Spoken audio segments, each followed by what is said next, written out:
এক সময় যেই বাড়িটির মূল্য ছিল মাত্র 13 থেকে 15 কোটি টাকা, আজ সেই বাড়ির মূল্য 200 কোটির চেয়েও বেশি। হ্যাঁ, আমি সত্যি বলছি। আজ আমরা জানবো বলিউড অভিনেতা শাহরুখ খানের মান্নাতের ইতিহাস।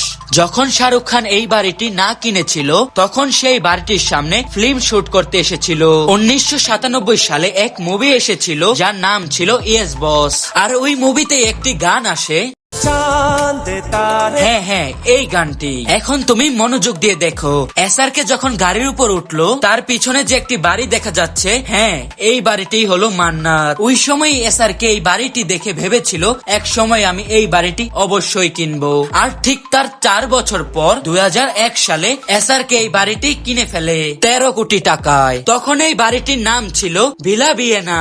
এই বাংলোটি এসআরকে কেনার পর 2001 সাল থেকে 2005 সাল পর্যন্ত, মানে 4 বছর এই বাড়ির মেরামতের কাজ চলে। সেই সময় তিনি শুধু ঘর গুছাতে আর ইন্টেরিয়ারে খরচ করেছিল প্রায় 30 থেকে 50 কোটি টাকা। আর পুরো বাড়িটি ডিজাইন করেছেন এসআরকে এর ওয়াইফ খুদ গৌরী খান। তিনি বিশ্বের নামি দামি সব আসবাবপত্র আর শপিস লন্ডন, প্যারিস আর ইতালি থেকে।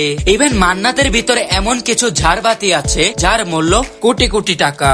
আর মান্নাত কোনো সাধারণ বাড়ি নয়, এটি 27,000 স্কয়ার ফিটের একটি বিশাল সাম্রাজ্য। এই রাজপ্রাসাদটি মোট 6 তলা, কিন্তু বর্তমানে এর সংস্কার কাজ চলছে এবং এটি খুব শীঘ্রই 8 তলা হতে চলেছে। আর প্রতিটি ফ্লোরে আছে আলাদা আলাদা থিম আর আভিজাত্যের ছোঁয়া। বাড়ির ভিতরে প্রবেশ করলে প্রথমেই চোখে পড়বে লিভিং এরিয়া। মেঝেতে আছে ইতালিয়ান মার্বেল, দেওয়ালে ঝোলানো আছে বিশ্বের সব নামি দামি পেন্টিং। গৌরী খান নিজেই পুরো মান্নাত সাজিয়েছেন। মান্নাতের ভিতরেই আছে প্রাইভেট থিয়েটার। এসআরকে তার পরিবারের সাথে নতুন নতুন মুভি দেখে। এছাড়া আছে একটি বিশাল জিম, আছে একটি পার্সোনাল লাইব্রেরি যেখানে আছে হাজার হাজার দুর্লভ বই। এর পাশেই আছে পার্সোনাল অফিস, আর আছে একটি পূজার সুন্দর ঘর। সেখানে হিন্দু ও মুসলিম উভয় ধর্মের প্রতি শ্রদ্ধা রেখে একটি সুন্দর পরিবেশ তৈরি করা হয়েছে। আর যেখান থেকে এসআরকে তার লাখ লাখ ভক্তদের দেখা দেন, সেই ছাদ থেকে আরব সাগরের এক অপূর্ব ভিউ পাওয়া যায়। এখানে একটি সুন্দর বাগানও আছে।